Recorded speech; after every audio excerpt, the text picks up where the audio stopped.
voy a permitirme presentar al doctor Gustavo Mauricio Gilón. Él es neurocirujano, egresado del Hospital Militar, con quien tengo el gusto de compartir algunos de los trabajos que hacemos en el Instituto Latinoamericano de Ciencias y de Neurología. Además, con quien tengo el gusto de compartir muchas de sus experiencias en cirugía, una gran amistad, un muy buen cirujano, un pionero de la consulta de la telemedicina en Colombia. Y pues yo quisiera darle sin más preámbulos, pues la bienvenida, doctor Gilón. Buenos días, bienvenido. Y el auditorio es suyo. Bueno, buenos días, doctor Luque. Para mí es un gran honor y sobre todo un gran placer estar en esta tertulia neuroquirúrgica con todo el equipo del Hospital Militar, como decía hace un momento el doctor Oviedo, tener esta oportunidad de regresar a nuestra casa, una casa con una gran historia, con neurocirujanos de muchísimo prestigio y que de ahí en adelante pues vamos todos detrás tratando de hacer nuestro camino y es muy bueno poder tener esos espacios para poder volver a reunirnos y compartir y entre todos aprender y crecer. El día de hoy vamos a hablar de descompresión microvascular del nervio trigémino.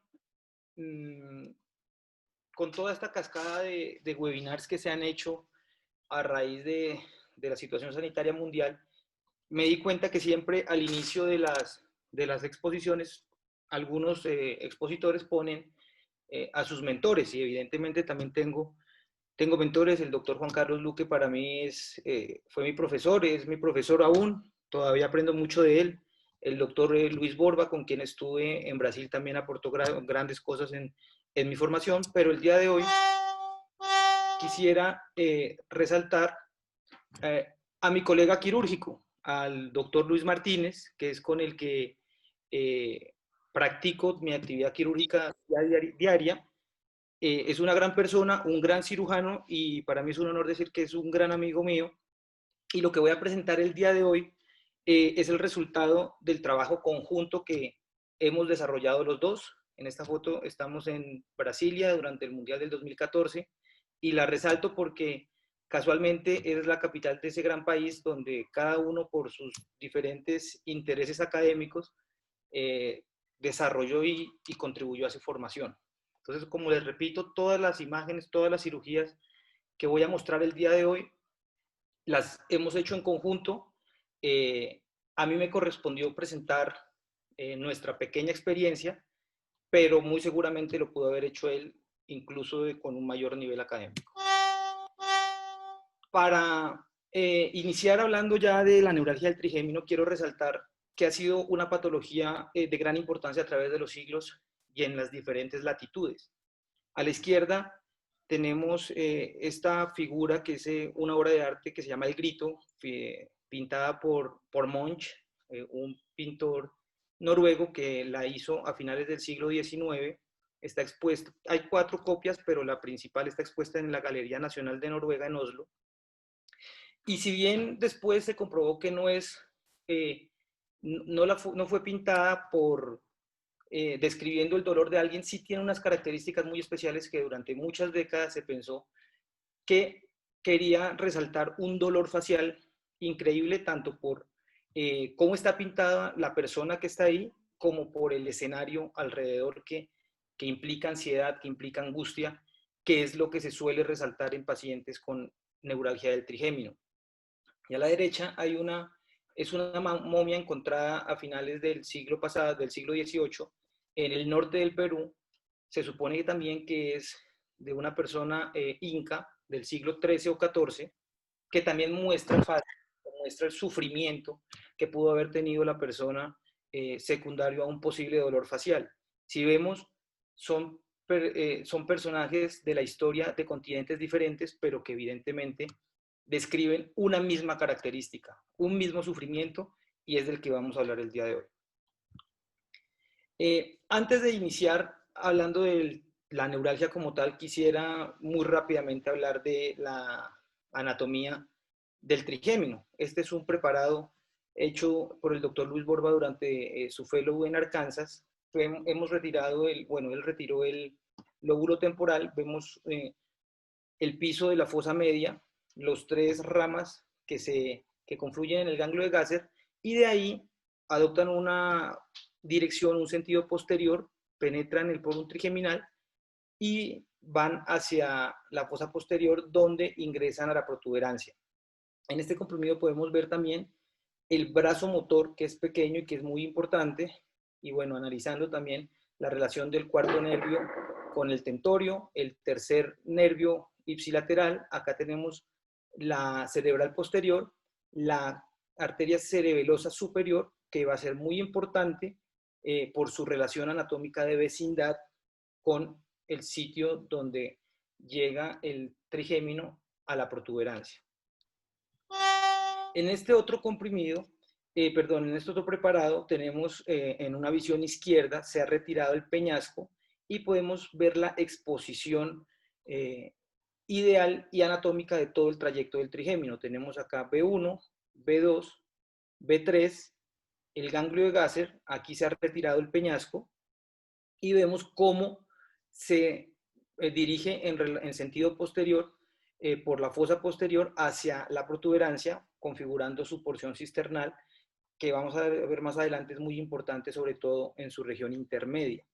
Vemos nuevamente acá su relación con las arterias cerebelosas superiores, que en este caso específico tiene doble cerebelosa superior. Tenemos acá el cuarto nervio desde su aspecto posterior, el tercer nervio y todo el trayecto de la carótida. En este esquema del Journal Americano de Roentgenología del año 2016, quiero resaltar lo siguiente, y es la fisiopatología que se ha estudiado de la neuralgia del trigémino. Y básicamente, ¿en qué consiste? Como todos sabemos, los nervios periféricos están revestidos por mielina que se produce por las células de Schwann.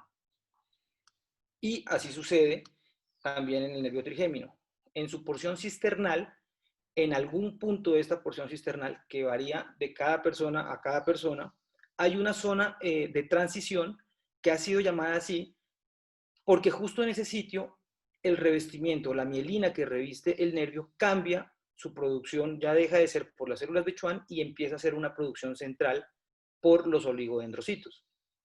Vuelvo y repito, no se sabe el punto exacto donde esto sucede en cada paciente, sin embargo, estudios como los del doctor Sandú han mostrado que más del 70% de las personas, esa zona de transición está ubicada en el tercio proximal de la porción cisternal. Es por ello que es tan importante y siempre hemos hablado que las compresiones más proximales a la protuberancia son las clínicamente significativas. ¿Y esto por qué sucede? Porque básicamente justo en la zona de transición, cuando estamos en el contexto de una compresión vascular en ese punto, se ha visto que ocurre una desmielinización que genera una entrada de sodio en este nivel axonal, y esta entrada de sodio, genera una despolarización continua de la raíz nerviosa y genera los síntomas de la neuralgia del trigémino. El diagnóstico clínico, para empezar a hablar de su sintomatología, según la nueva clasificación de la Asociación Internacional de Estudio del Dolor, hecha en el 2016 por el doctor Crucu en Italia, plantea tres escenarios fundamentales. Antes había muchas clasificaciones que solían ser tediosas, solían ser difíciles, y se trataron de simplificar. Entonces tiene que ser un dolor limitado a una o más divisiones del nervio trigémino. Más del 90% de los escenarios ocurre entre B2 y B3. En general, es raro que se comprometa también B1, sin embargo, obviamente puede suceder así, y cuando sucede esto, no siempre, pero se ha visto una marcada asociación o con una lesión secundaria o con esclerosis múltiple. Hay que tener en cuenta que este tipo de las divisiones hay que saber anatómicamente hasta dónde llegan. Por ejemplo, dolores que están detrás del pabellón auricular no se deben asociar, o que son faciales y que se prolongan hasta detrás de la oreja, no se deberían asociar con neuralgias del trigémino. Eso es la primera medida. El segundo paso es un dolor que debe ser repentino, intenso y de corta duración. son palabras bastante claves que debemos aprender. La corta duración en general es de pocos segundos, pero puede llegar hasta 2 minutos. El paciente usualmente lo describe como un dolor, una descarga eléctrica y que suele inmediatamente hacer que pare cualquier actividad que está haciendo. Con estas dos primeras características clínicas ya tenemos un diagnóstico probable de neuralgia del trigémino. Pero si además ese dolor es desencadenado por estímulos inocuos, por usualmente situaciones bastante subclínicas como abrir la boca, como toser, incluso una bocanada de aire, viento frío, si siempre hay un desencadenante conocido que es muy inocuo, ahí tenemos prácticamente un diagnóstico establecido de neuralgia del trigémino. Esto, vuelvo y repito, según la Asociación Internacional de Manejo y Estudio del Dolor.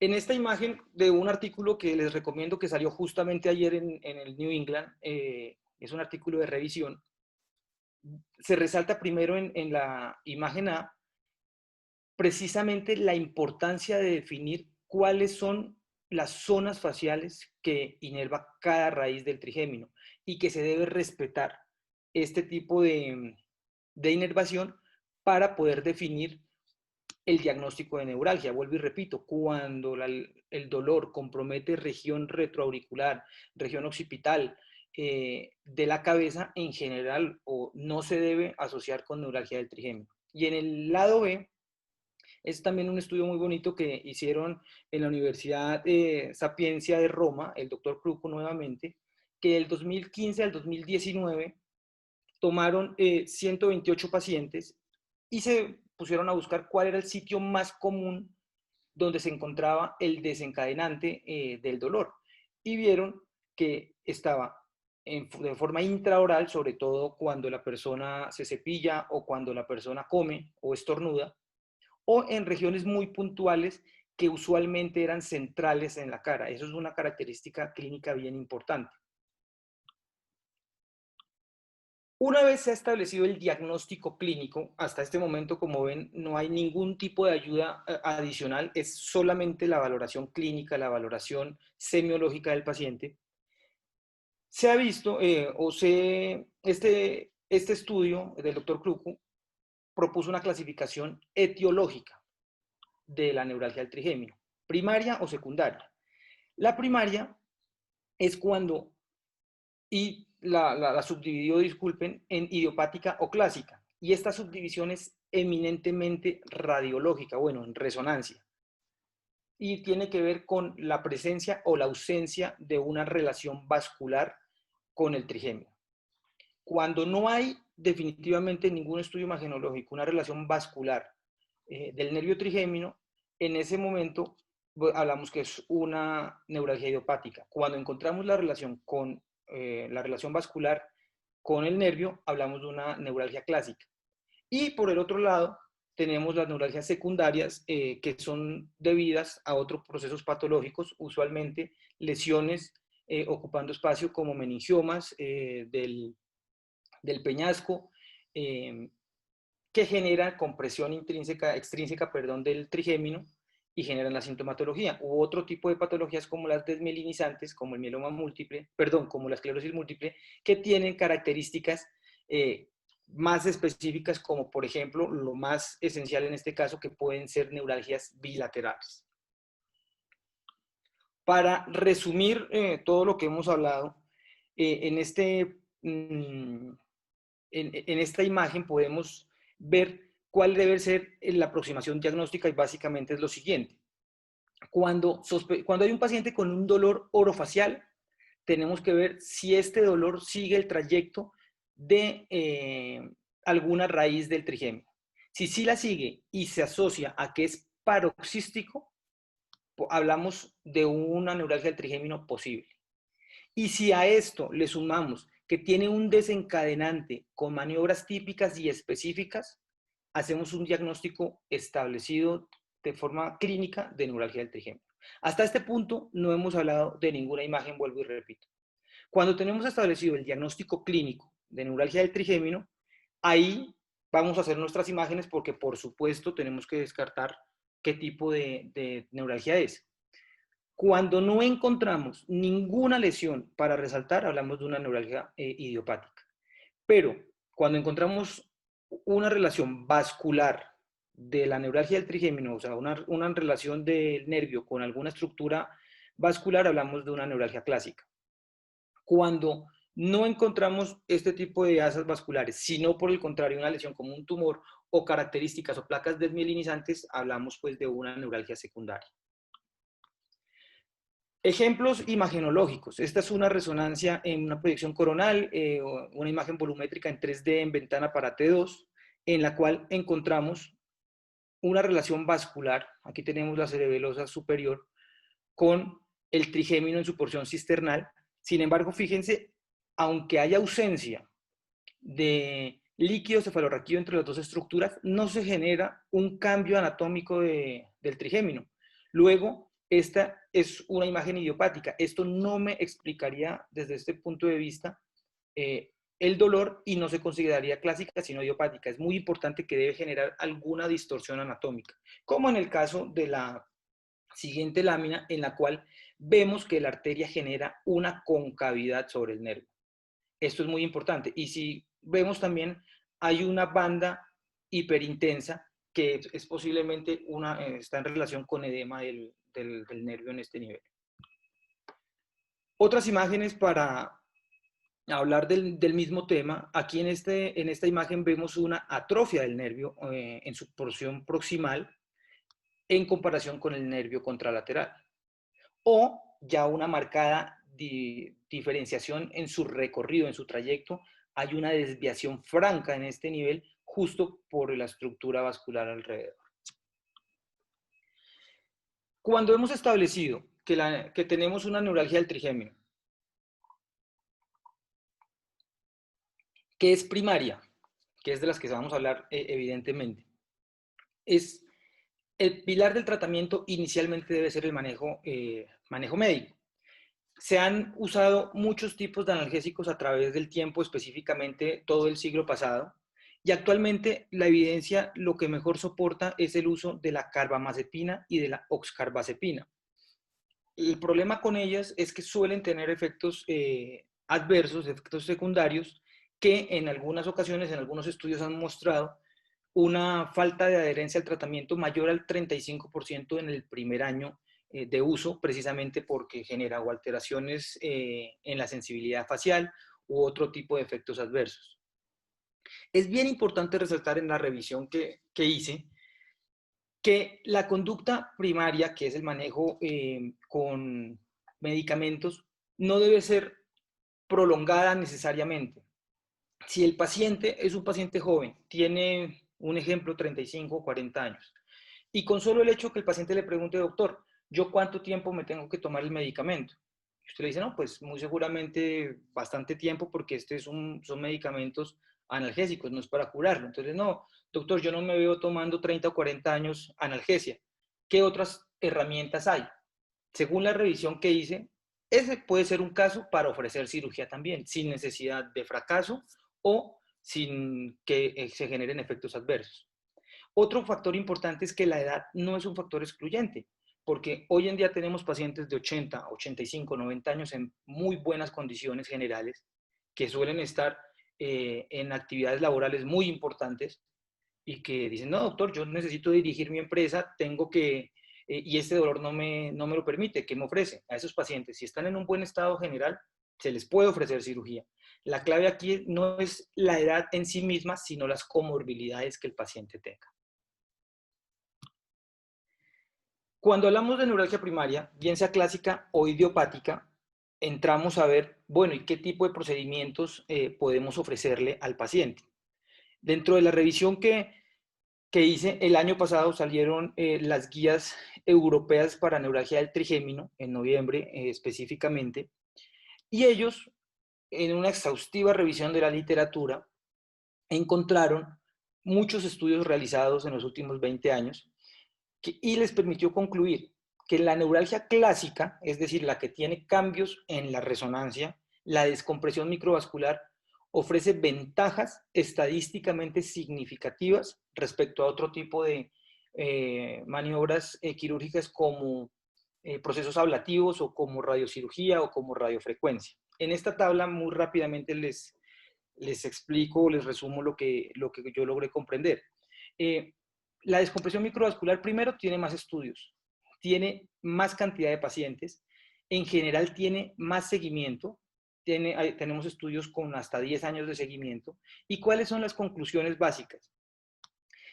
Tiene mayor tasa del paciente libre de dolor, entre 62 y 89% en los diferentes estudios. En general, durante el primer año, se ha visto que más del 85% de los pacientes están libres de dolor, mientras que los otros procedimientos como la radiocirugía con gamma knife, como la termocoagulación, como el uso del balón con compresión, tienen unos resultados menores. Y si esto lo extrapolamos a 3 años, la diferencia es más, tiene una mejor aproximación a la descompresión microvascular. Se dice que está el paciente libre de dolor en los primeros 3 años con descompresión hasta en el 75% de los casos, mientras que la gran mayoría de los otros procedimientos, esta tasa es menor al 50% o ha requerido en los primeros 3 años una segunda intervención. Y esto lo apoyo en los siguientes datos. El año pasado salió este metaanálisis que unió 9 estudios con 2.163 pacientes y donde dentro de sus conclusiones está que la descompresión microvascular tiene un menor riesgo de requerir un segundo procedimiento. Además, que también tiene menor riesgo de generar otros síntomas molestos para el paciente, como el entumecimiento facial. Por ello, al final del estudio, ellos dicen que la radiofrecuencia solo debe ser usada en pacientes que tiene contraindicación de cirugía para descompresión microvascular o que sencillamente no quiere realizarse.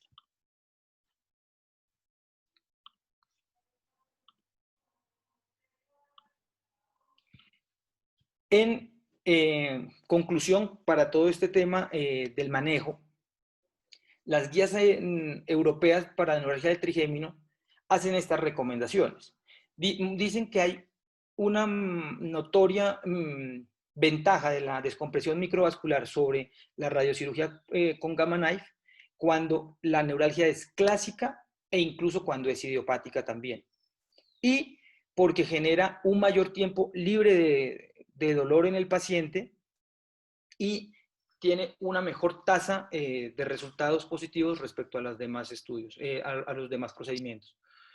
Por ello, hoy en día se ve, basado en la evidencia, que la descompresión microvascular es el mejor tratamiento para neuralgias primarias, clásicas con mayor razón, que son refractarias al manejo médico. Esa es la primera gran conclusión que quiero dejar de esta charla. La descompresión microvascular es el manejo de elección cuando el manejo médico ha fracasado, sobre todo en neuralgias clásicas. Para hablar de descompresión microvascular propiamente dicha, no podemos dejar de hablar de su pionero, el doctor Peter Janetta, un neurocirujano americano. También el año pasado salió un artículo en el Journal of Neurosurgery muy bonito sobre su proceso bibliográfico respecto a la descompresión microvascular. Les voy a comentar rápidamente sobre ello. Yo soy un convencido que la historia la escriben los que ganan. Esta es una historia un tanto, pienso yo, romántica, una historia para sobresaltar la importancia del trabajo del doctor Janetta. Pero bueno, él fue el que ganó en esto, que no es una guerra, sino en esta patología y tiene derecho a escribir su propia historia. Entonces, básicamente, el doctor Janetta, en su residencia en los 60 en la Universidad de California, cuando era residente mayor, sus profesores lo mandaron a que haga unas disecciones para los estudiantes de odontología y dentro de esas disecciones él pudo visualizar la zona de entrada del trigémino en la cual ¿qué encontró? Obviamente un brazo grande sensitivo, un brazo pequeño motor y unas pequeñas fibras intermedias que entraban de forma independiente a la protuberancia, pero que también tenían unos puentes entre el brazo sensitivo y el brazo motor. Si bien esto no es innovador, esto ya lo había descrito el doctor Dandy en la década de 1920, pero no le había dado ninguna importancia quirúrgica ni una importancia clínica. El doctor Llaneta se puso a pensar eso por qué podría ser importante y concluyó que eventualmente podría ayudar a los pacientes con neuralgia del trigemio. En este punto, les quiero contar que para ese momento, desde el punto de vista quirúrgico, lo que se hacía era unas risotomías completas de la raíz del trigémino a través de un abordaje subtemporal en la cual se iba al ganglio de Gasser, luego se hacía la risotomía de forma retrogaseriana y ese era el tratamiento. En esencia lo que se hacía era cambiar un síntoma que era el dolor por otro que era el entumecimiento o la hipoestesia dolorosa, que tampoco le iba muy bien a los pacientes. Entonces el doctor Llaneta presentó la propuesta de por qué no hacer una risotomía selectiva, es decir, que sea solo de la raíz sensitiva, pero respetando el brazo motor y las fibras intermedias. Es así que una nueva enseñanza. Se fue al laboratorio, se fue a disecar cadáveres, muchas horas de trabajo y concluyó o desarrolló una propuesta quirúrgica en la cual era un abordaje nuevamente subtemporal para llegar a la fosa posterior a través del tentorio y hacer una risotomía selectiva. Presentó su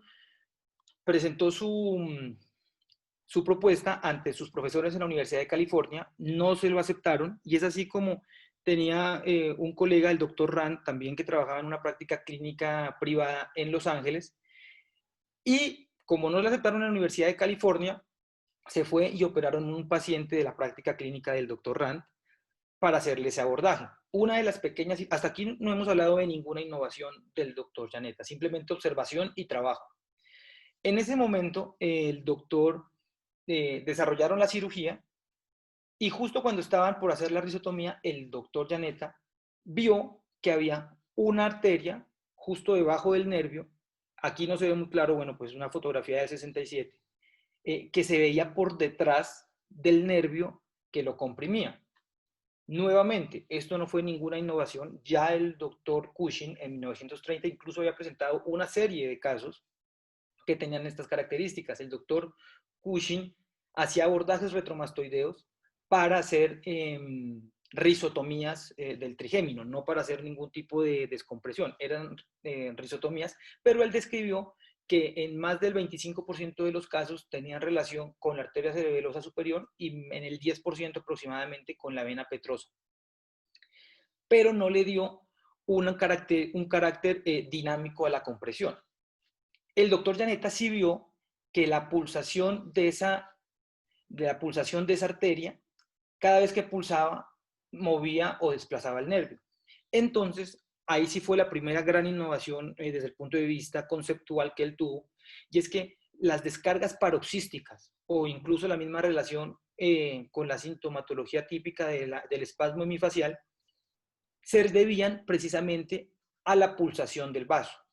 Entonces, él se ideó o pensó dentro de la cirugía, bueno, vuelvo y les repito, esto es una visión muy romántica. Entonces, él pensó que eso podía ser así, que esa podía ser la explicación. Sin embargo, en la cirugía que estaban haciendo la terminaron como la planearon inicialmente. Él refiere que hizo más de 57 disecciones cadavéricas para buscar esa asa en pacientes sanos y que él no lo encontró dentro de sus descripciones. Por eso pensó que si se retiraba esa estructura vascular del nervio, esto podía ser eventualmente, podría representar una mejoría desde el punto de vista clínico.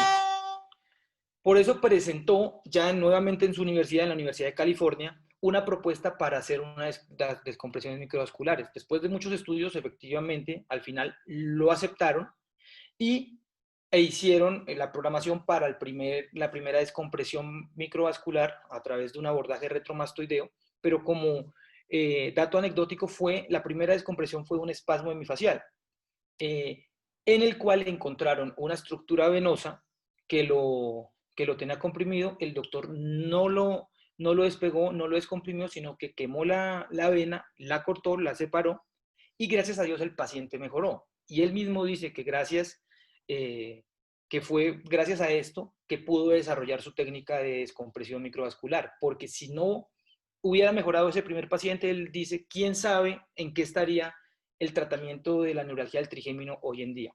Ya el segundo paciente sí fue una neuralgia del trigémino en la cual era la arteria cerebelosa superior, la cual separó y le puso su esponja de teflón para separarla, también mejoró. Y bueno, de ahí en adelante todo es historia hacia nuestros días. Conclusiones de esta historia, y esto es para mis amigos residentes y para neurocirujanos que tenemos poca experiencia y que hasta ahora estamos empezando.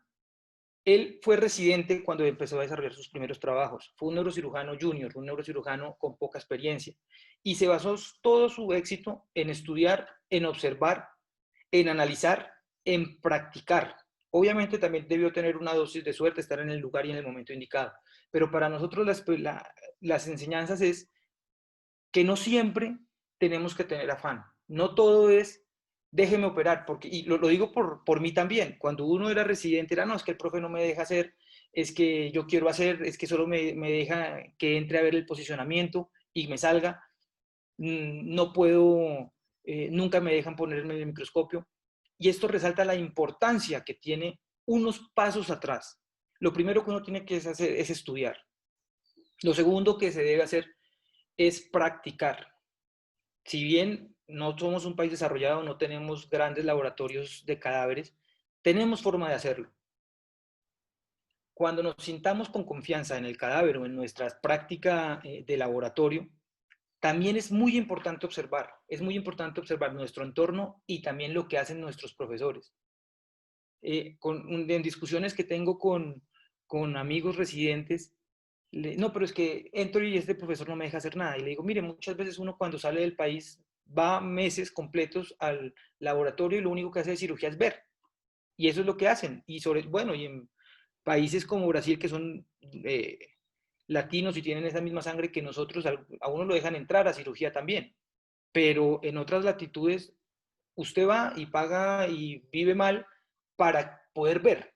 Y eso es lo importante también. No es lo único, por supuesto, pero es muy importante ver, tomar los tips, tomar los trucos de los profesores.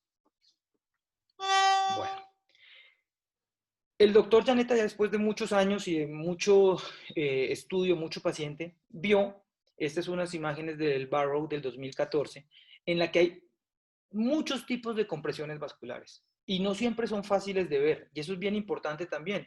Muchas veces uno con cierto tono peyorativo dice, no, es que la cirugía de la neuralgia del trigémino es muy bonita porque en ella uno ve toda la anatomía respetada, no hay ninguna alteración y lo que usted simplemente tiene que hacer es separar el cerebelo e ir y descomprimir el nervio. Y no es tan fácil y tiene que tener experiencia marcada en un previo estudio muy juicioso. Hay algunas veces que la compresión está muy pegada al cerebelo y cuando usted retrae el cerebelo también se lleva la compresión y por eso no la ve en ningún momento. Entonces, debe saber que la compresión siempre está y ese es otro de los tips del doctor Janet. Usted siempre debe pensar, y él dice, cuando a mí me piden cómo es la técnica quirúrgica de esta cirugía, y lo primero que él dice que la primera técnica es tener actitud de saber que debo encontrar una compresión microvascular y la debo buscar hasta encontrarla. Y si no la encuentro es porque me falta práctica y me falta estudio. Obviamente también compresiones venosas como en este caso. Bueno, vamos a hablar ya, de cómo hacemos nosotros el procedimiento con el doctor Martínez. Entonces lo primero obviamente es un planeamiento quirúrgico, un diagnóstico clínico muy juicioso basado en los síntomas del paciente. Hacemos las resonancias. Y por ejemplo, en este caso, fíjense, estas ya son imágenes nuestras, el trigémino izquierdo con su calibre habitual y el trigémino derecho completamente atrófico y que está en relación a esta vascular. Este es un caso de una neuralgia clásica sin duda.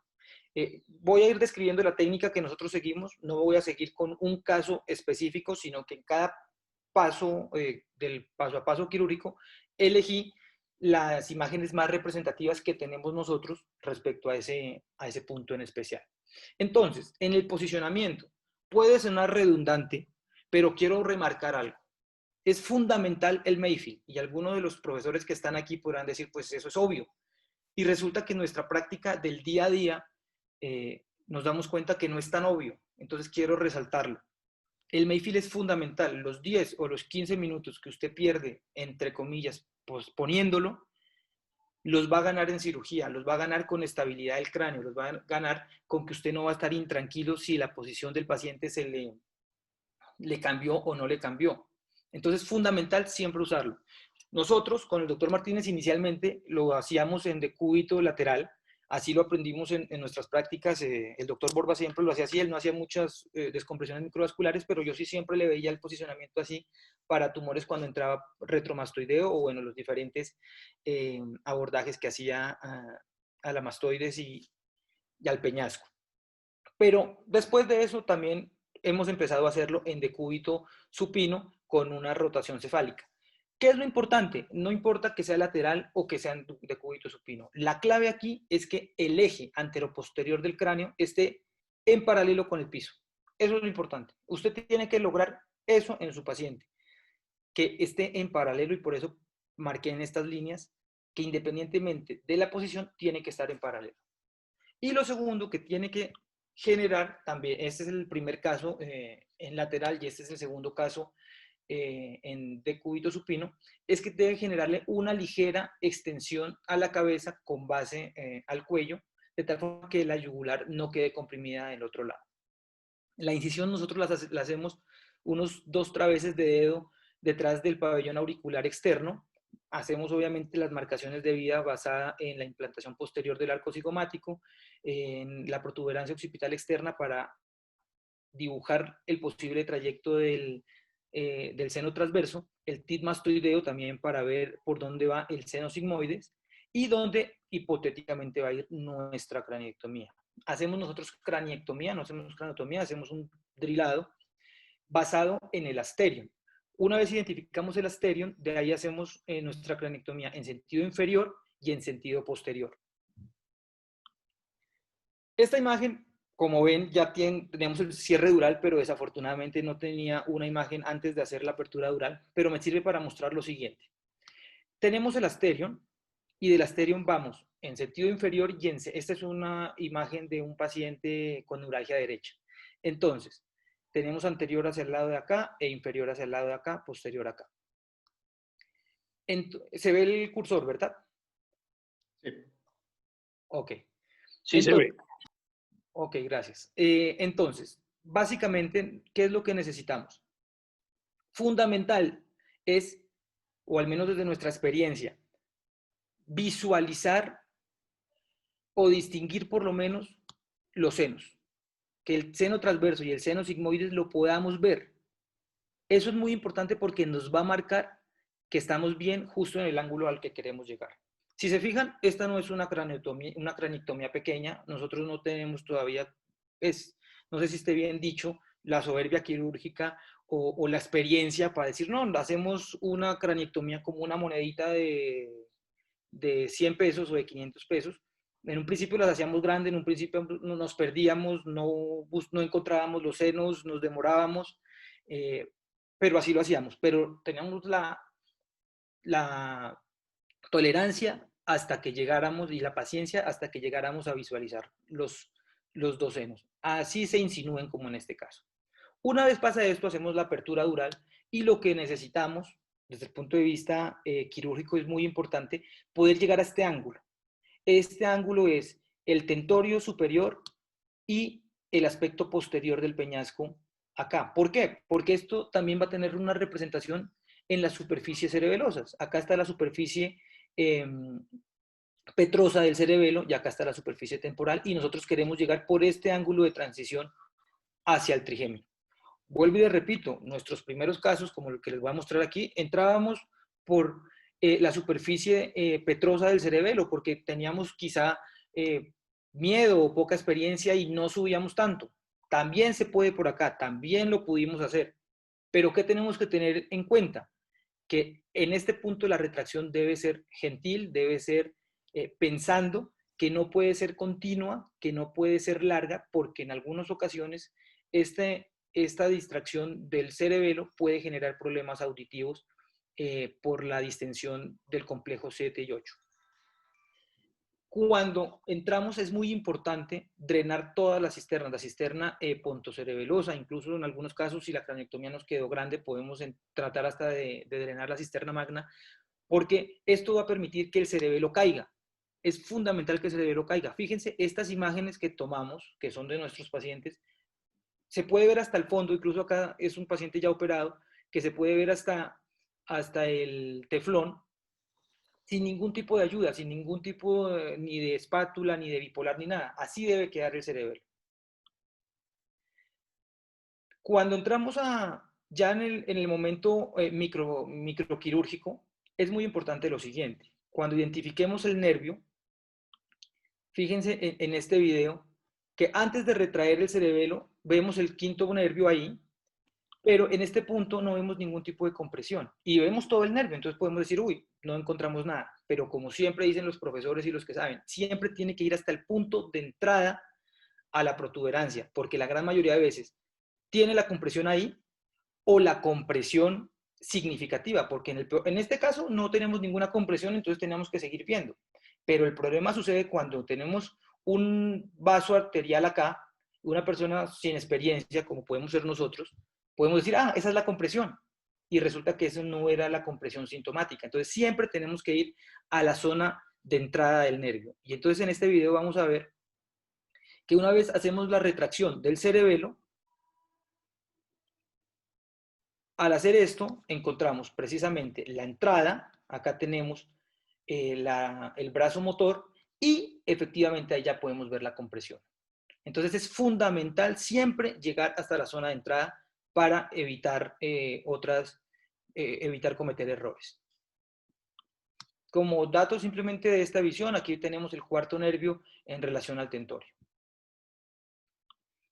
Esta es otra visión del mismo paciente donde vemos la zona de entrada que se debe ver porque ahí es donde la gran mayoría de veces suele estar la compresión. Y si no sabemos eso, cuando llegamos a este espacio siempre vamos a ver simplemente los 2/3 anteriores del nervio.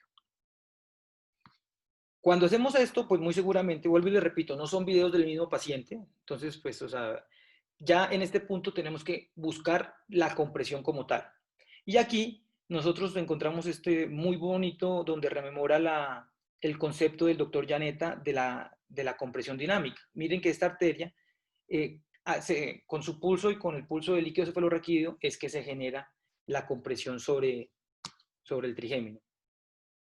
Y aquí esto, como se ve esta compresión, no es constante. Si se fijaron en el video, solo cuando la arteria pulsa es que se genera esta deformidad en el nervio y por eso se genera los síntomas paroxísticos tan característicos de esta lesión.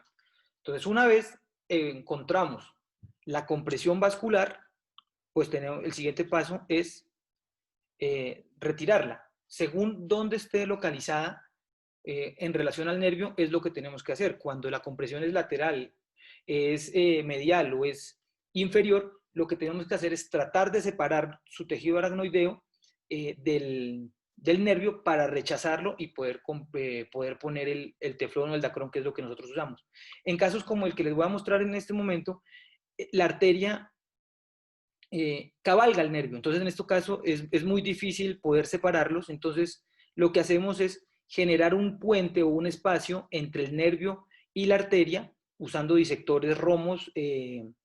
Este precisamente es el que nos gusta a nosotros, el que tiene una configuración rectangular porque nos permite trabajar de forma gentil debajo del nervio. Y cuando logramos separar el nervio de la arteria, ahí sí ya vamos a usar nuestro parche que nosotros nos gusta mucho, bueno, iba a decir que sin resaltar ninguna marca, en realidad no me sé la marca, pero es un parche de Dacron que usan mucho los cirujanos cardiovasculares. Es una tirilla larga de como unos 10 centímetros de longitud por 1 de extensión, el cual, si uno, digamos, tiene dificultades con conseguir estos materiales, puede usarlo en un paciente y guardarlo y le puede servir para 20 pacientes cada tirilla. Estos son otros ejemplos ya de descompresiones hechas. Este es por una estructura venosa, también allá con el parche de Dacron, o esta estructura vascular también con el parche de Dacron. Es bien importante, vuelvo y les resalto, algo que es fundamental. Fíjense que en ninguna de las fotos, ni en este punto ni los videos anteriores, ustedes ven espátulas ni ven accesorios para retraer el cerebelo. Con el posicionamiento y con el adecuado drenaje de las cisternas, el cerebelo debe dejarle trabajar.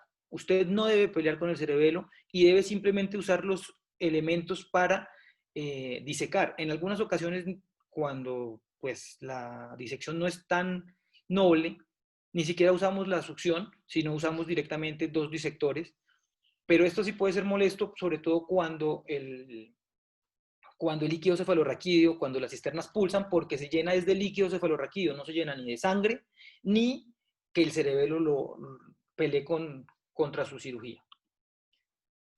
Finalmente, así debe quedar el cerebelo después de la cirugía. Debe ser un cerebelo noble, un cerebelo agradecido, que no esté inflamado, que no esté dematizado y que le permita hacer un adecuado cierre dural sin ningún problema. Rápidamente, entonces siempre hacemos tomografías de control para ver nuestras craniectomías. Estos casos, voy a presentarles 2 o 3 casos simplemente. Un caso de 56 años, 6 años de dolor típico. Este video ya lo había mostrado. Tenía una compresión que cabalgaba sobre el nervio. Lo separamos con nuestro disector. Separamos la arteria del nervio y le ponemos, una vez ya tiene ese puente entre el nervio y la arteria, ya está listo para ponerle el parche. Aquí está el TAC posoperatorio. El caso número 2, ya había mostrado esta imagen nuevamente en el momento del acceso, pero esta imagen es la representativa, era una compresión venosa, y si ustedes me creen, también tenía una compresión proximal. Aquí se ve en la esquina el teflón que ya le habíamos puesto, otra vena que estaba generando la compresión justo en la zona de entrada. Muy seguramente, aunque la más grande que se ve es esta, la que estaba generando la compresión era la de acá. Y en esta imagen ya tenemos, se ve mejor el parche, y aquí se ve la vena en su aspecto proximal que estaba generando la compresión, y la vena inferior también debidamente separada. Como en la neuralgia del trigémino, pues no tenemos imágenes posoperatorias rimbombantes para poder ver que sacamos todo el tumor, pues tenemos que escuchar a los pacientes. Todos los pacientes que voy a mostrar aquí me dieron una autorización expresa de mostrar sus casos y su cara. Ojalá se pueda escuchar el video.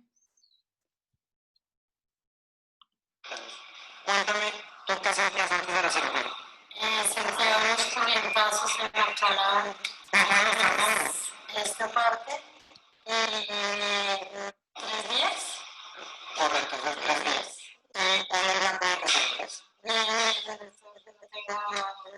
Ahora toma sentido ver qué pasa con los frenos. No sé, a ver la boca.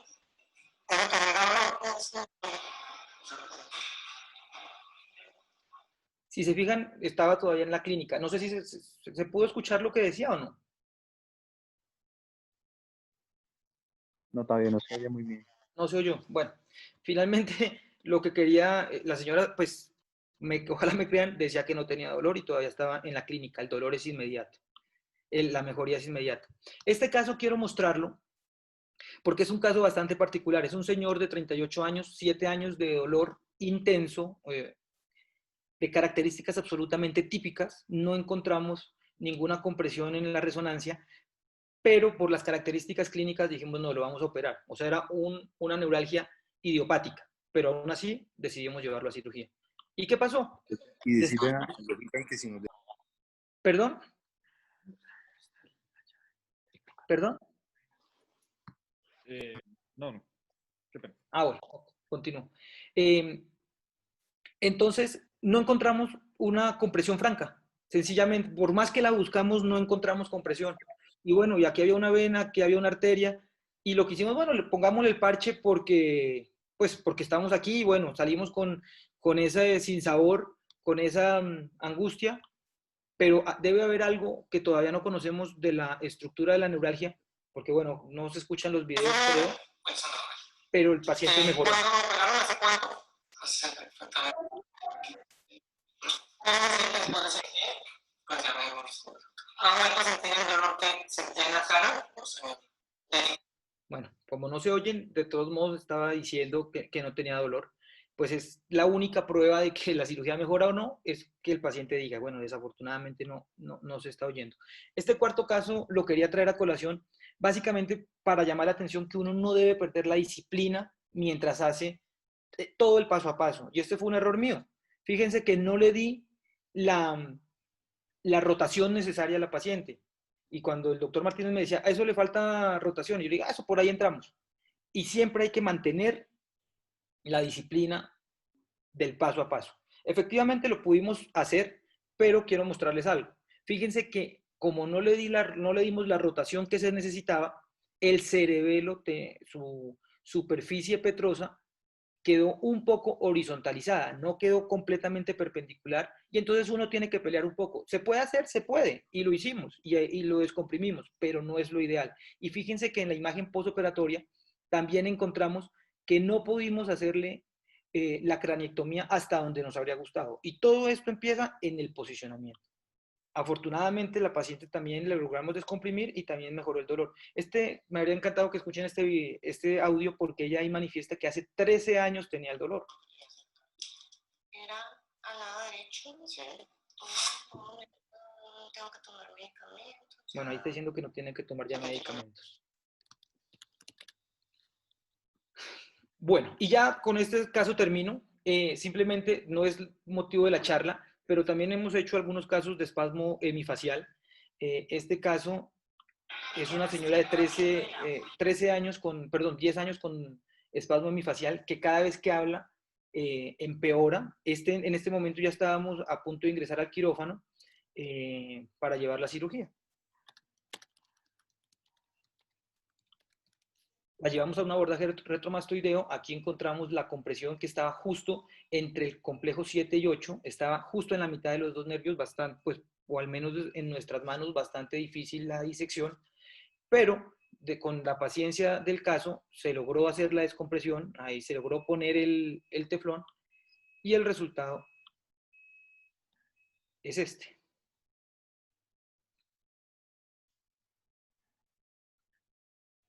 Menos mal aquí no hay necesidad de que se escuche el audio porque se ve a sí mismo. Y quiero terminar con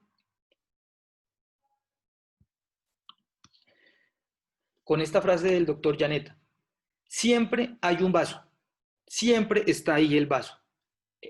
Tienes que encontrarlo y tienes que tratarlo. Muchas gracias a todos, espero que no haya sido muy prolongada y estoy abierto a comentarios. Doctor Gil, muchas gracias.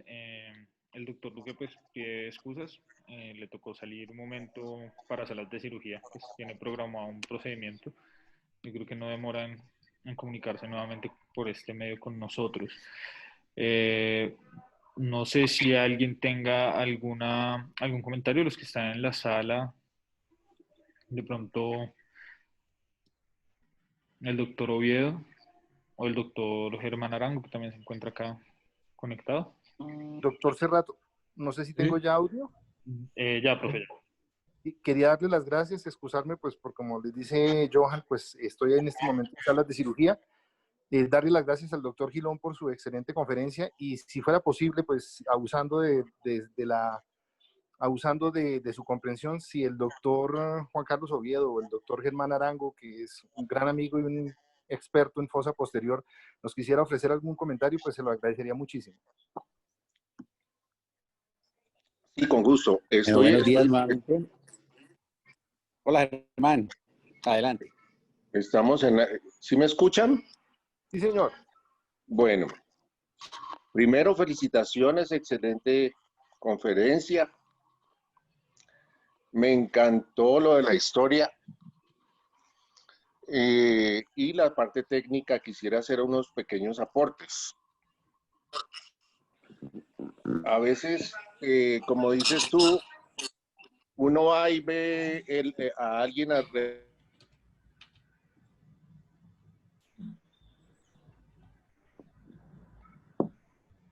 ¿Aló? Vean, realizar una decompresión microvascular y se ve supremamente fácil. Y piensa uno que de pronto eso lo puede hacer cualquiera. Y realmente yo considero que es una de las reinas de la neurocirugía por lo delicada que es y lo demandante de perfección. Para aportar un poquito, los senos petrosos, los senos sigmoideos y el transverso jamás pueden quedar en duda. Uno a veces puede ver que está un poquito oscurito, que lo ve más gruesito, o que tal. No, ahí no se ha logrado un buen abordaje. El abordaje sabemos que está bien cuando no hay ninguna duda de ninguna clase de que es el seno transverso y el seno sigmoide. No empezar. Le suplico paciencia, paciencia.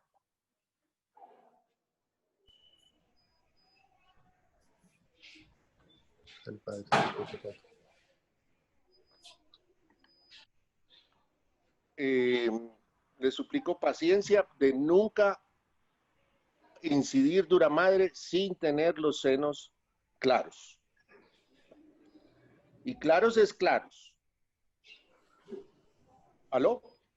Sí, Germán, lo estamos escuchando. Bueno, listo. La incisión me parece excelente que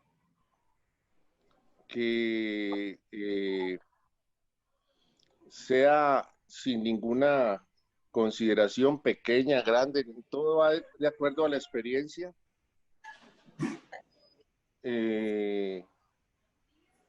Pero la incisión no es tan importante.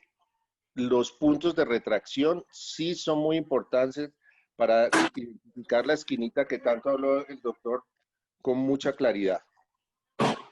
Esa esquinita entre el seno sigmoide y el seno transverso tiene que quedar totalmente retraída hacia arriba para tener esa esquinita bien.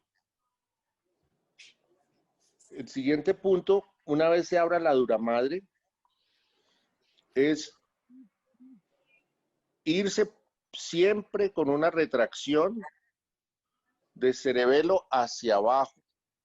La espatulita va por el tentorio y yo llamo esto la fase tentorial. El microscopio se debe dirigir hacia arriba y hacia el tentorio y solo queremos ver tentorio. Olvídense de nada más en ese momento de la cirugía. Solo tentorio. Y es la fase tentorial.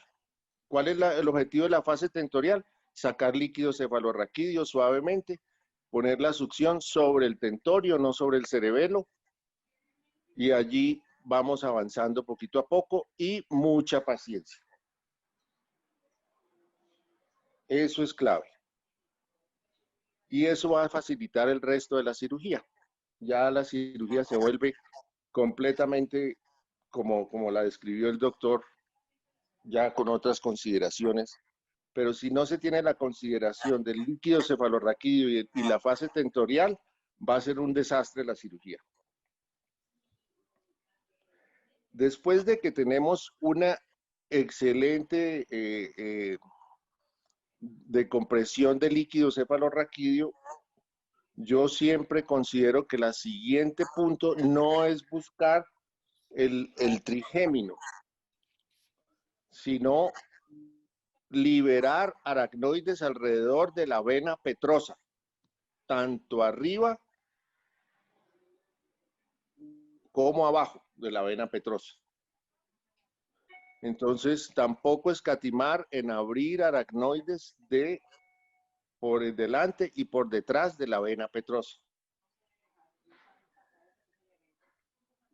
No buscar trigémino todavía. Esto requiere práctica.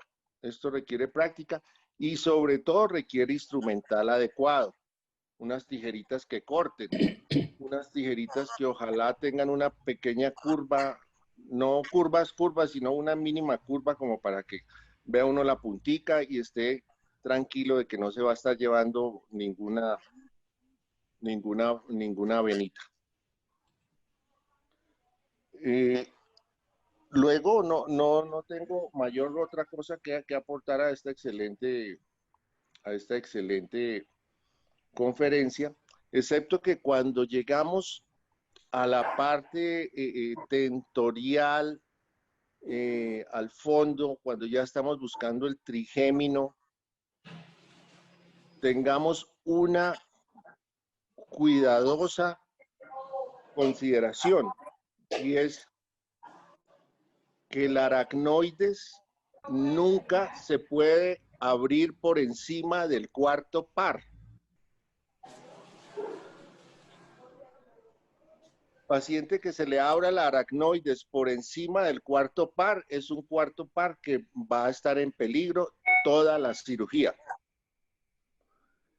Una vez se identifique esto, siempre tratemos de cortar la aracnoides por debajo del cuarto par. Con esta maniobra, el cuarto par se lo va a llevar la aracnoides hacia arriba y nunca más la volvemos a ver el cuarto par y nunca vamos a tener problemas con el cuarto par. Mientras lo contrario, si abrimos la aracnoides por encima del cuarto par, ese cuarto par va a estar metiéndose al frente del trigémino y en la succión no lo vamos a echar.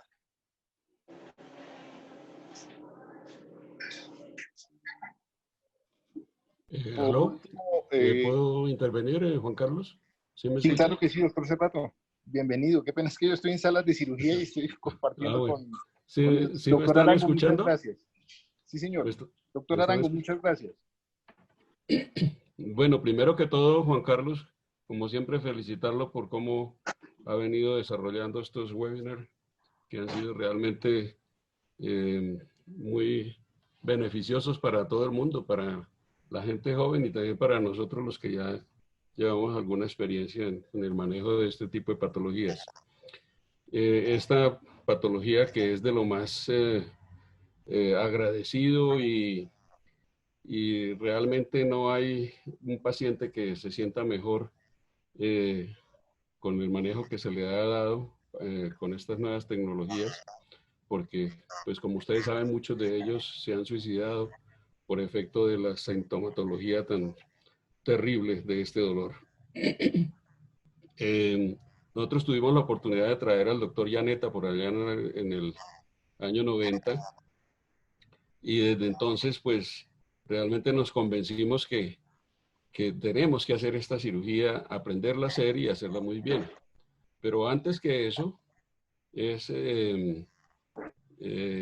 tener un buen conocimiento de esto. Y ese conocimiento se adquiere, como ya lo dijo el doctor Vilón ahorita, a quien realmente lo felicito porque ha sido una presentación muy bonita, muy bella, muy didáctica, muy práctica y muy honesta. Realmente lo felicito también por ese pensamiento, esa filosofía que tiene con respecto al querer hacer las cosas y no aprender primero a hacerlo muy bien y a observarlo muy bien. De eso habíamos hablado precisamente cuando hablábamos de la cirugía vascular cerebral a los inicios de estos webinars del servicio. Para acotar un poco con respecto al diagnóstico, cada día vamos a tener más esta patología y eso es debido precisamente a la tecnología, cómo ha cambiado las facilidades. Recuerdan ustedes que por allá en los años 80 pues no había la facilidad para hacer el diagnóstico pues honesto realmente, porque no se tenía sino la posibilidad de la panangiografía o la arteriografía cerebral. Entonces hoy día pues ya se cuenta, no tenemos acá en Colombia desafortunadamente tecnologías de punta como hay en Estados Unidos y en Europa, que le permiten a uno hacer el diagnóstico, porque siempre va a haber allí una estructura vascular generalmente. Lo que pasa es que no la vemos en los estudios porque no tenemos esas posibilidades. Pero ya con las angiografías con resonadores 3 Tesla, pues eso nos ha ayudado muchísimo. Nosotros, desgraciadamente, no podemos contar con eso, pero yo sigo teniendo cada día más pacientes con neuralgias trigeminales. Y cada día ve uno cómo a veces también se abusa en el manejo de esto. Ya podemos ver cómo están utilizando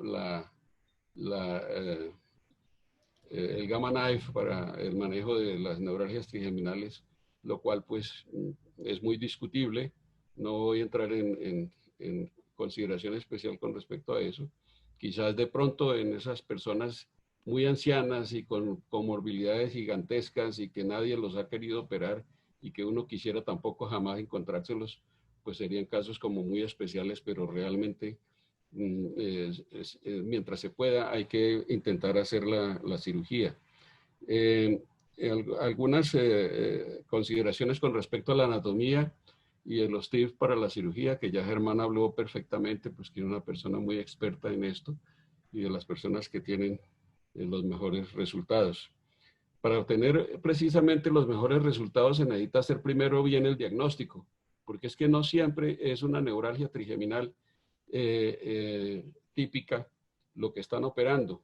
Hay que tener certeza de que realmente es una neuralgia trigeminal, porque a veces hay otro tipo de patologías que son similares o neuralgias atípicas en las que no hay de por medio una compresión microvascular y por eso es que los resultados son malos.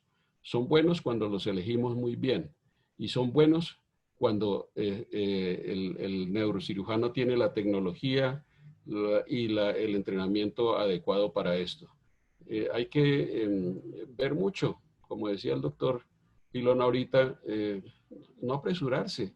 Esto no es de operar solamente por operar y por entrar a hacer cosas, que eso es lo que difiere precisamente en la escuela nuestra, en el hospital militar. Siempre se tuvo esa mentalidad y esa filosofía para que el día que el neurocirujano vaya a hacer un procedimiento, sea una persona ya experta, que ha ayudado muchas veces y cuando, como decía la vez pasada, el día que se entra a hacer alguna patología, alguna cirugía de estas, cuando ha ayudado 50 veces o más, el día que va a hacer su cirugía por una u otra razón, a veces inesperada, va a hacer su procedimiento número 51 o más. Algunas consideraciones y bastante difícil tomar algunas decisiones. Primero, pues respetar siempre la vena petrosa superior, como ustedes saben, pues drena la parte anterior del tallo cerebral y en lo posible, pues no entrar en conflicto con ella. Y cuando hay a veces dificultades, como yo tuve en alguna ocasión un caso en el que la arteria, una rama de la AICA, perforaba el nervio y tenía esa incertidumbre y esa angustia de qué hacer, si abrir el nervio y poner en riesgo su vitalidad, pero conociendo cómo es esta sintomatología, prefería hacerlo y liberarlo y dejar y sacar la rama de la AICA de allí y colocar el teflón. Entonces son momentos críticos, momentos difíciles en que hay que tomar una decisión de esa naturaleza. Por otro lado, quería pues también que de pronto nos informaran cuando se trata de elongaciones vértebro-basilares, desplazamientos muy grandes de la arteria basilar que comprimen. Yo sinceramente le tengo mucho respeto a eso porque es muy peligroso, ¿no? Es una arteria elongada, grande, voluminosa, que comprime el nervio. No sé en la audiencia, en estos casos, cuáles son las recomendaciones, porque yo de verdad es el momento crítico y al que más temor le tengo. Muchas gracias. Doctor Cerrato, muchas gracias. Estoy aquí, como les dije anteriormente, entrando al quirófano. Johan está en el auditorio y el doctor Gilón, si quiere compartir los comentarios y las experiencias de algunos del auditorio. Me parece que el doctor Zorro tenía un comentario, Sí, pero no tengo aquí cómo darle el cambio. Entonces, Johan, si me ayuda pues, con eso. profe, tenemos varias preguntas. Entonces, si Sí, quiere, señor. empezamos. Johan, qué pena. El doctor Oscar Zorro dice que quiere hacer un comentario. ¿Le podemos dar paso? Sí. Ya le estoy habilitando. Buenos días. Ya. ¿Ahí me escuchan? Sí, lo escuchamos perfectamente, Sí, doctor buenos días, Zorro. Oscar. Bienvenido. Doctor Luque, muchas gracias por la invitación. Un cordial saludo a todos los asistentes, al doctor Cerrato, al doctor Germán Arango, al doctor Juan Carlos Oviedo, pero en general un saludo. Pues mi comentario y mi aporte es, durante mi formación por fuera del país, estuve muy ligado a la cirugía de neuralgia del trigémino. En la Universidad de Sao Paulo, cuando estuve, en esa época, lo que ellos utilizaban allá en la Universidad de Sao Paulo era solamente técnicas percutáneas. Utilizaban básicamente la compresión del balón y lo que uno veía es buenos resultados. Si los pacientes tenían residuos del dolor, volvían y le intentaban, inflaban el baloncito percutáneo y les iba bastante bien. Luego fui a México, en donde el doctor Revuelta es una persona con más de 1000 cirugías de neuralgia del trigémino, y en esa institución solamente se hacía cirugías tipo llaneta. En Pittsburgh, en mi formación, hicimos con el doctor Lobato, que es el jefe de Valle de Lili, un artículo sobre neuralgia del trigémino, tratamiento por radiocirugía. Se lograron recolectar más o menos 503 pacientes. Y la experiencia que yo tengo y que le transmito a ustedes, y que estoy totalmente de acuerdo con el doctor Cerrato, es la radiocirugía estaría indicada en unos pacientes especiales. No sería la primera indicación. ¿Por qué? Porque los resultados definitivamente, como mostró el doctor Gustavo, son superiores en la descompresión. Entonces, no vale la pena, por ejemplo, un paciente de 30 años, ofrecerle como primera opción radiocirugía. Se prefiere la radiocirugía para pacientes mayores, pacientes con comorbilidades o pacientes que rechacen la cirugía. Lo que vimos tiene buenos resultados, inferiores a la técnica de descompresión. No, la respuesta no es de manera inmediata. Más o menos en nuestro artículo duró en la mejoría en aparecer más o menos 20 días, a diferencia de la técnica microquirúrgica, que es de manera inmediata. Las tasas de complicaciones son muy bajas. Solamente en esa serie que hicimos en Pittsburgh, solamente tuvimos un paciente que hizo una úlcera corneal que está descrita, pero es bastante baja. Y mi ejercicio acá como neurocirujano es técnica microquirúrgica, la cirugía de llaneta. Muy de acuerdo con lo que ha dicho el doctor Arango, con lo que ha dicho el doctor Gustavo. Yo simplemente pongo los pacientes de cúbito lateral, pero más o menos las técnicas son las mismas. Y la pregunta que hacía el doctor Himmler hace rato: solamente he tenido un paciente con esas elongaciones vertebrobacilares. Le hicimos una descompresión. Sinceramente, el paciente evolucionó bien por un año, pero el paciente después volvió a tener la misma sintomatología. Complicaciones en la cirugía de neuralgia de trigémino, como todos hemos tenido complicaciones menores, hemos tenido complicaciones graves. ¿Por qué se presentan las complicaciones? Muchas veces, como decía el doctor Gustavo, nos saltamos un paso, ¿sí? O tuve un paciente, usualmente yo coagulo la vena petrosa, usualmente no pasa nada, pero hubo un paciente que tuvo un edema bien importante en la fosa posterior. También hacemos descompresiones para espasmo hemifacial.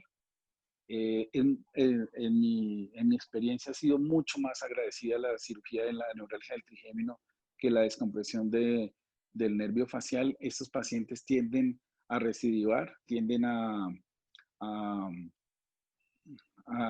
comportarse bien 1 año, 2 años, pero reciben de manera más precoz el espasmo hemifacial.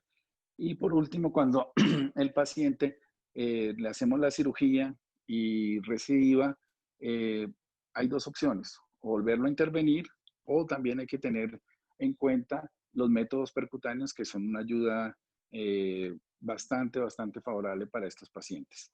Muchas gracias, ese era el comentario. Muchas gracias, Oscar. Del tiempo, pues me gustaría que de pronto si el doctor Gilón puede manejar el auditorio y las preguntas que tiene para poderlas resolver las inquietudes. Sí. Muchas gracias, doctor Zorro. Doctor Ok. Gilón, tengo una pregunta, qué pena, Sí. del doctor Soto. Pregunta, ¿hace cranectomía solo con cuchilla o con fresa y por qué? Bueno, nosotros hacemos la craniectomía solo con fresa. ¿Y por qué? Básicamente pienso que es por escuela. Desde que estuvimos en el hospital militar, siempre los abordajes a la fosa posterior retrosigmoideos los hacíamos con fresa. En Brasil los hacían con craniectomía, con una craniectomía con fresa y cuchilla. Sin embargo, por comodidad nos ha parecido que hacer el fresado y por seguridad de poder tener toda la paciencia para esqueletonizar y visualizar la unión del seno transverso con el seno sigmoides, tiene una ventaja muy importante la craniectomía solo con fresa. Okay. El doctor Guinand pregunta, si no hay compromiso de rama de B1 y el paciente desea cirugía, ¿se puede iniciar cirugía antes de los bloqueos del ganglio? Bueno, esta es una pregunta bien interesante, tal vez no lo mencioné, que en realidad no hay un paso a paso de tratamiento, bueno, dentro de la revisión que hice, porque pues pienso que todavía no tengo la suficiente experiencia para hablar de mi experiencia, que no han sido muchos casos, la verdad, pero la revisión de la literatura lo que muestra es que la descompresión microquirúrgica, soportado en evidencia, tiene mejores resultados y que los otros tipos de procedimiento, como decía el doctor Zorro, que son buenos, que son exitosos, se deben dejar para situaciones particulares. Luego, si el tratamiento médico con los analgésicos que se deben usar fracasa, debe inmediatamente pasarse a la descompresión microvascular, a no ser que tenga el paciente ciertas condiciones especiales que requieran otro tipo de procedimientos. Pregunta el doctor Chacón. ¿Hay reporte o indicación de considerar reintervenciones en casos de etiología primaria? Bueno, un saludo para Leo. Gracias por la pregunta. Sí, se dice que más o menos, o dentro de los estudios, el 85% de los pacientes con una adecuada técnica está libre de dolor a un año. Luego, el 15% de ellos, por literatura, pueden presentar recurrencia y podrían ser llevados nuevamente a una reintervención. Dentro de nuestros pacientes, hemos tenido un caso que no lo hemos operado todavía, pero un año y medio después volvió a consultar y es un caso bastante particular respecto a lo que les refería de los desencadenantes puntuales. Ella estaba perfecta, se le quitó el dolor, son pacientes, como decía el doctor Cerrato, absolutamente agradecidos, son pacientes que porque usted les cambia la vida. Son pacientes que tienen 10 años de dolor, que no pueden vivir tranquilos, y una cirugía les quita, es la ley del todo o nada. Y estos pacientes quedan con una angustia, como con una memoria de dolor, que cualquier cosa que les recuerde el dolor, inmediatamente consultan. Y esta persona hizo un episodio gripal, empezó a estornudar y sintió como una muy pequeña descarga mandibular e inmediatamente consultó. Yo le dije, mire, no hay problema, o sea, no ha tenido más dolores, fue un solo día de 2/10, pero un mes y medio después de ese episodio gripal, volvió nuevamente al consultorio ya con una franca característica de neuralgia recurrente. Le iniciamos nuevamente un tratamiento médico porque no tenía la intensidad antes de la cirugía. Y ahí vamos, muy seguramente vamos a tener que reintervenirla dentro de poco. Bueno, el doctor Luis Fernando Martínez estaba pidiendo la palabra. Ya. Aló, buenos días para todos. Fabio, muchas gracias por la Lucindio, presentación. buenos días. Buenos días. Excelente charla, Tavio. Como siempre, usted es muy juicioso con las foticos documentando los casos. La verdad que yo también me siento afortunado de poder contar con un partner de cirugía. Esto para los residentes es muy importante, contar con una persona de toda la confianza de uno para, le digo a Gustavo a forma de broma, pero con mucha sinceridad, que Gustavo es mi mano izquierda, no mi mano derecha, porque Gustavo es zurdo. Entonces, en cirugía muchas veces las cosas que son para hacer de pronto del lado izquierdo o para hacerlo con la mano izquierda, la presión de la mano izquierda de Gustavo es superior a la mía y Gustavo, hágale. Y pienso que Gustavo hace lo mismo con mi mano derecha. De esa forma nosotros nos complementamos muy bien en cirugía.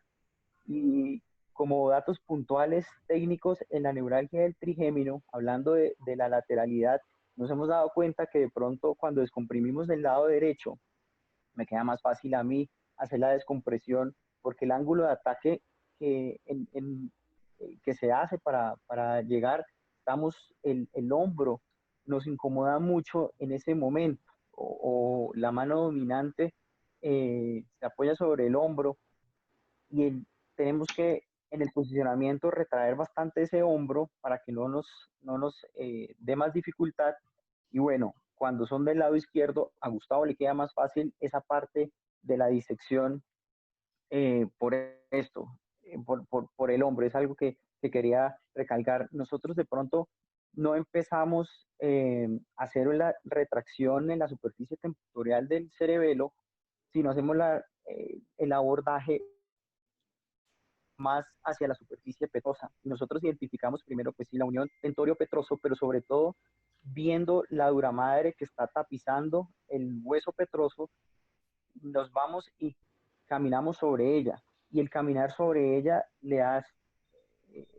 hace que tengamos que mover el microscopio, el ángulo del microscopio lo tengamos que ir modificando, así como la altura de nosotros en la silla.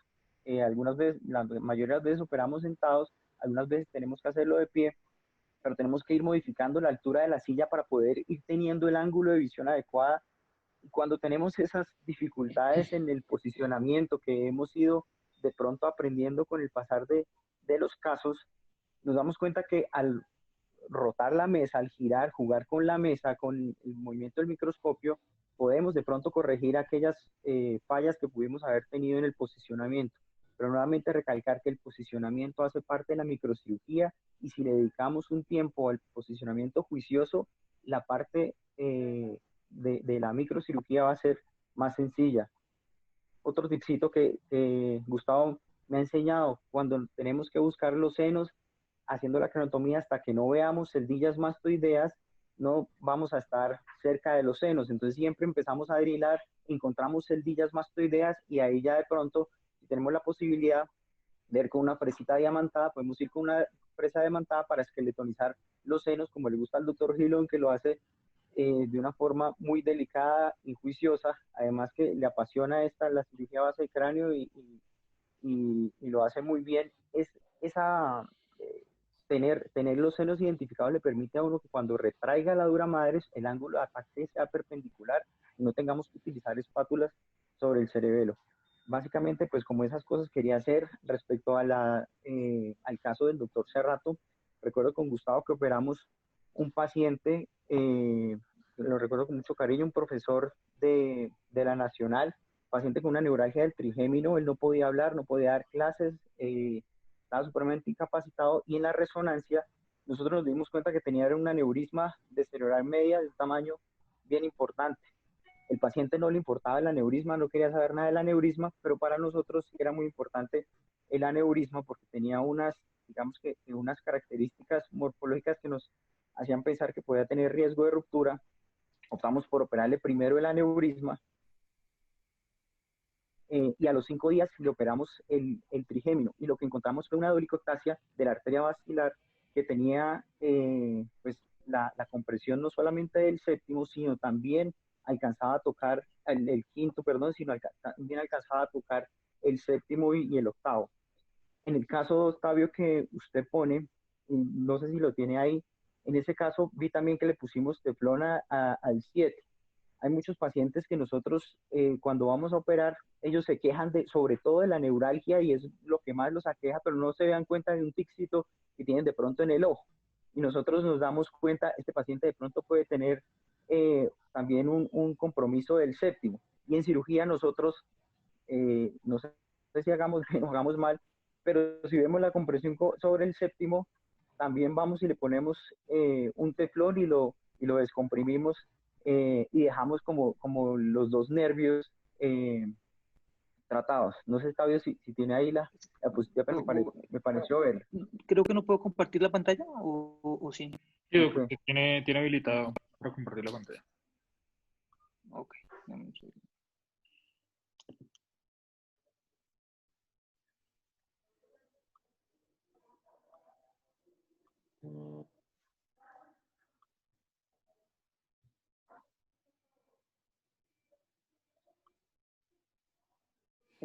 Yo sé cuál me dice. Caso de Octavio. Sí, sí, sí. Caso, una que está más panorámica, Ahí. no. Ah, sí. Mire, fíjese que aquí abajo también hay un loop y aquí arriba, eso. Eso es algo que nosotros, sí, pues que hemos visto también asociado a la neuralgia del trigémino, esos espasmos semifaciales que tal vez el paciente no los note porque pues, no le duele, pero pues sí, encontramos en cirugía como esa asociación. Fabio, felicitaciones, muchas gracias y bueno, Muchas esperemos gracias. poder volver a operar pronto. Listo, Luchito. Chao, chao. Bueno, Gustavo, apasionante el tema. Yo creo que le deseo buen viaje y felicitaciones al doctor Mosquera, que por ahí me enteré que está cumpliendo años. Y si no hay ningún otro comentario en el auditorio, pues Gustavo, muchas gracias y nos vemos en 8 días. Muchas gracias a todos. Bueno, Yo quisiera hacer un pequeño comentario sobre la compresión de la arteria basilar. Adelante, doctor Arango. En estos casos, nunca voy directamente al trigémino y a la compresión microvascular.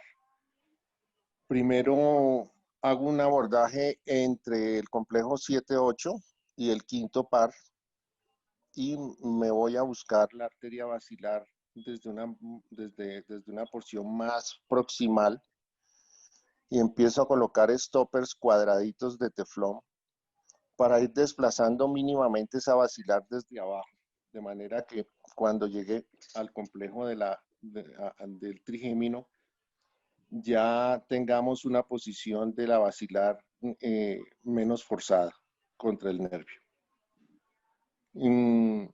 Estos stoppers pues son de tefloncito, uno los hace bien cuadraditos como en forma de ladrillitos y puede uno ir desplazando un poco más la basilar antes de llegar al trigémino. También comparto mi única mortalidad. Fue precisamente en un caso de estos, en una paciente muy mayor, en la cual estaba haciendo esta técnica y una de las perforantes de la basilar que llegaba al tallo, noté que se tornó como cuadriculada, o sea, me hizo un ángulo en ángulo recto, una de estas perforantes. Y yo procedí a hacer la decompresión. La paciente amaneció muy bien, muy agradecida, sin neuralgia, y al tercer día me hizo un infarto de tallo y se murió. Este tipo de desplazamiento, de apariencia de una de esas perforantes, pues mi enseñanza fue de que estaba aterosclerótica y se obstruyó. Comparto eso, de manera que yo cuando veo ya que cualquier perforante la veo doblada así como en forma cuadriculada, más bien aborto la misión hoy en día.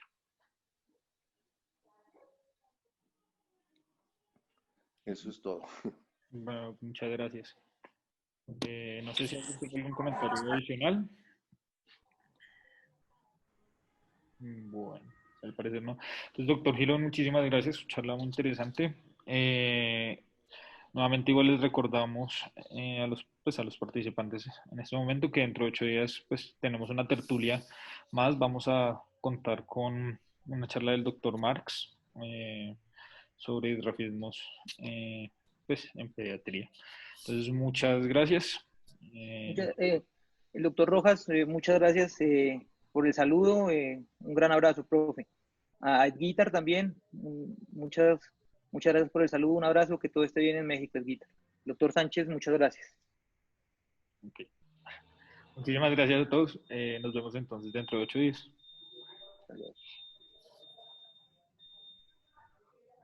Adiós, feliz día. Gracias.